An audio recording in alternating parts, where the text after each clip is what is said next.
Good afternoon and happy Thanksgiving to you. I'm Monty. It's November 25th, 2024, and in this video, we will cover income tax changes coming in 2025. I am a realtor and a mortgage loan officer. I am not a licensed tax advisor, so always consult with your tax specialist with your tax-related questions. Here we go.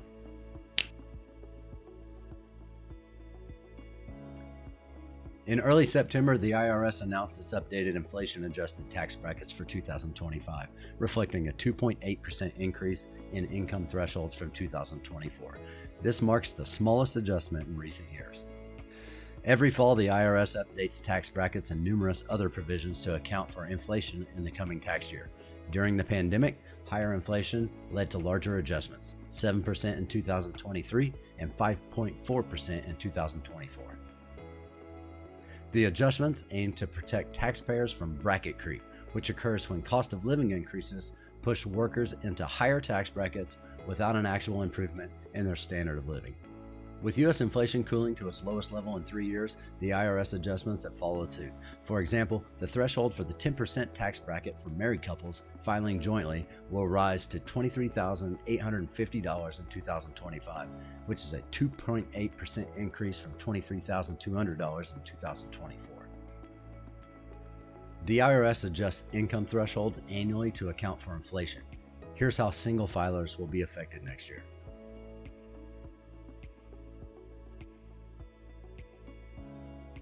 In 2025, the standard deduction will increase to $30,000 for married couples filing jointly, up 2.7% from $29,200 in 2024, and for single filers and married couples filing separately, the deduction will rise from $15,000, up from $14,600.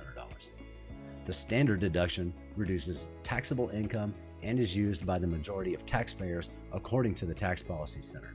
For instance, a married couple earning $100,000 could reduce their taxable income to $70,000 using the 2025 standard tax deduction.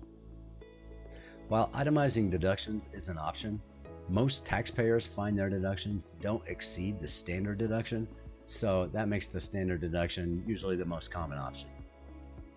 I run into this a lot, and how tax brackets work is really widely misunderstood out there. The U.S. tax system is what they call progressive, meaning tax rates increase as income rises. So the top rate applies only to the income within that bracket, not the entire income from the first dollar. For example, a married couple filing jointly with $23,850 in taxable income, which is the top threshold for the 10% bracket in 2025, would owe $2,385 in federal taxes, which is 10% of $23,850. So income above $28,350 up to $96,950 would be taxed at 12%. After applying the standard deduction and other credits, this couple may owe very little or may even receive a refund. Capital gains tax thresholds will also adjust for inflation in 2025.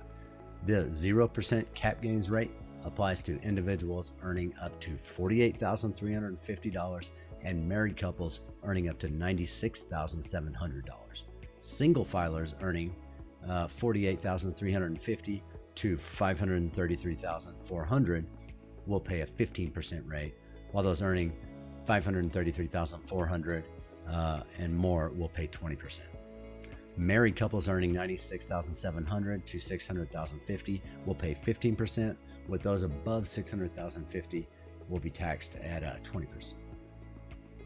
The federal estate tax exclusion will increase to $13.99 million in 2025, which is up from $13.61 million in 2024. Tax-free gift limits will also rise, allowing individuals to give up $19,000 per recipient in 2025 compared to $18,000 in 2024. The Earned Income Tax Credit, or EITC, for low to middle income workers with children will increase in 2025 as well. So single filers can claim up to $649, which is a 2.7% increase from $632 in 2024.